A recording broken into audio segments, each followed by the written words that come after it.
Everyone, क्या आप लोगों को पता है that right to wholesome environment हमारा फंडामेंटल राइट है जो कि हमें प्रोवाइडेड है under article 21 of our Indian constitution. आज के मेरे वीडियो में मैं इसी से रिलेटेड 3 इम्पॉर्टेंट इश्यूज़ के बारे में बात करने वाली हूँ। सबसे पहले हम बात करेंगे कि ग्रीन बेंच क्या होती है, what is the meaning of green bench. Secondly we will talk about national green tribunal, उसका पर्पस क्या होता है, ऑब्जेक्टिव क्या होता है और किस तरीके से ये ट्राइब्यूनल काम करती है। Thirdly we will talk about the recent supreme court order passed by the bench, supreme court bench, जहाँ पे उन्होंने ये कहा that this bench will work as a green bench. So before this मैं आप सभी से रिक्वेस्ट करूँगी that please do like, share and subscribe to my channel. सबसे पहले बात करते हैं हम ग्रीन बेंच की कि ग्रीन बेंच का मीनिंग क्या होता है। ग्रीन बेंच एक ऐसी जुडिशियल बेंच होती है जो उन मैटर्स से, उन इश्यूज से डील करती है which are related to environment, जैसे preservation of forest, protection of environment. So anything related to environment is dealt by this green bench. लेकिन क्या आपने सोचा है ये जो वर्ड ग्रीन बेंच है उसका ओरिजिन कहाँ से हुआ? It was originated on 28 August 1996 by the Supreme Court. Supreme Court ने in the case of Madras tanneries ये पॉइंट आउट किया कि हमारे पास ऐसी ग्रीन बेंचेस होनी चाहिए जो कि सिर्फ डील करें एनवायरनमेंट रिलेटेड इश्यूज से। सो ग्रीन बेंच को हम ऐसा समझ सकते हैं that it is an earlier form of national green tribunal, जो कि काम नेशनल ग्रीन ट्राइब्यूनल का ही कर रही थी, लेकिन नेशनल ग्रीन ट्राइब्यूनल हमारे पास बहुत सालों बाद आई। इट केम इन 2010। उससे पहले हमारे पास ग्रीन बेंच ही थी और इंडिया में पहली ग्रीन बेंच इस्टेब्लिश हुई कोलकाता के अंदर।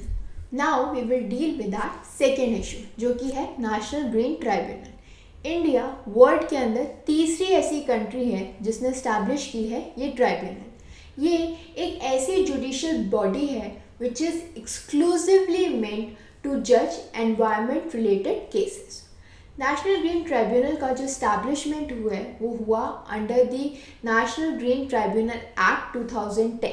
इसका पर्पस ये है कि ये इफ़ेक्टिवली और एक्सपेडिशियसली डिस्पोज कर सके cases which are related to environment protection.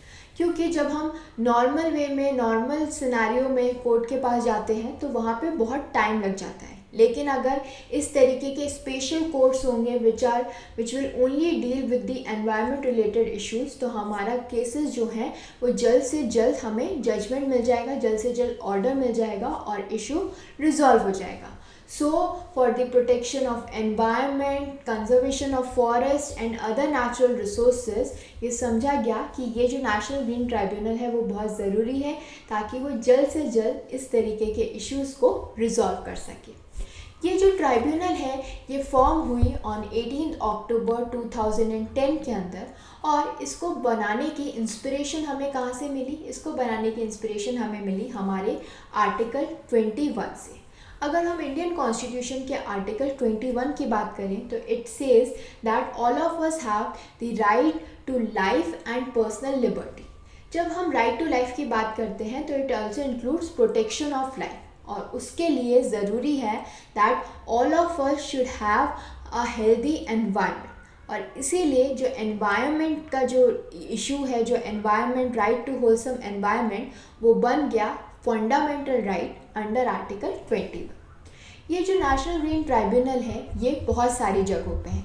Effectively ये 5 प्लेसेस पे है, जहाँ पे इसकी प्रिंसिपल प्लेस जो है वो न्यू दिल्ली में है, और इसके ऑफिसेस आपको मिलेंगे भोपाल में, पुणे में, कोलकाता एंड चेन्नई।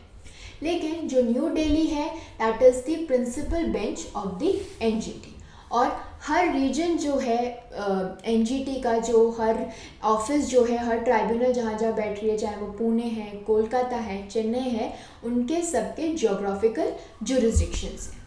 अब ये जो एनजीटी है इसके अंदर चेयरमैन बनाए जाते हैं, और ये चेयरमैन की क्वालिफिकेशन क्या होती है? That they should be a retired जज of the Supreme Court. National green Tribunal के पहले चेयरमैन कौन रहे थे? वो रहे थे justice Lokeshwar Singh पंता।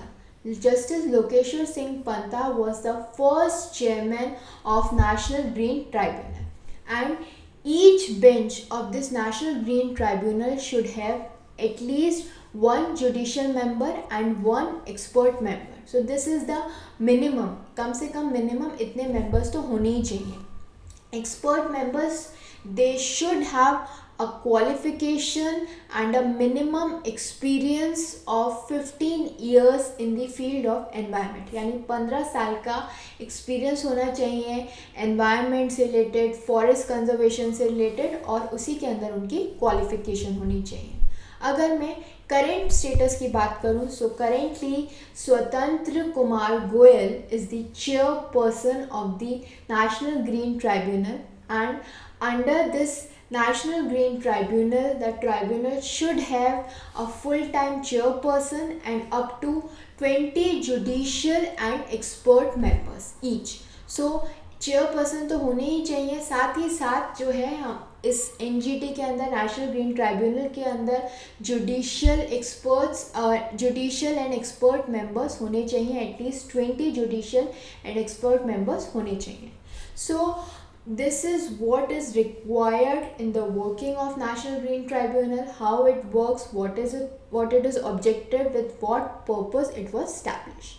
So now we will talk about our third issue, जहाँ पे सुप्रीम कोर्ट की bench which was led by justice DY Chandrachud, उन्होंने कहा that it will be a green bench. लेकिन हमें इसमें कंफ्यूज नहीं होना है, क्योंकि यहाँ पे जो ग्रीन बेंच है वो ग्रीन बेंच का मतलब ये नहीं है that it will deal with the issues related to environment, बल्कि इस बेंच ने ये कहा कि यहाँ पे जो लॉयर्स हैं they should not bring any paper और फिजिकल डॉक्यूमेंट. यानी ये जो बेंच है जो केस हियर करेगी, it will be a paperless bench, यानी कोई भी फिजिकल डॉक्यूमेंट, कोई भी पेपर यूज़ नहीं होगा. साथ ही साथ जस्टिस चंद्रचूड़ ने ये भी कहा कि जो सुप्रीम कोर्ट की रजिस्ट्री है और जो आईटी सेल है वो लॉयर्स को मदद करे, हेल्प करे for using the technology to argue their cases. ये जो सुप्रीम कोर्ट की बेंच है, it comprised of 5 justices which included Justice DY Chandrachud, MR Shah, Krishna Murari, Hima Kohli and PS Narasimha. वो issue जो सुन रहे थे, जो इशू हियर कर रहे थे, it was related to the dispute between the Delhi government and the union government over the control of administrative services in the national capital.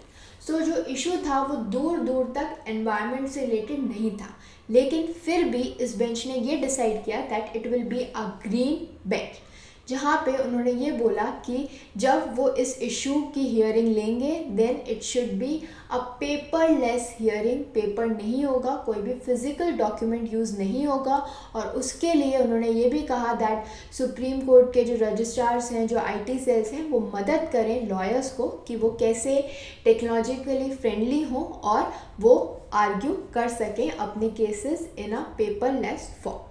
So I hope this video was helpful to all of you. Please do like, share and subscribe to my channel. Thank you.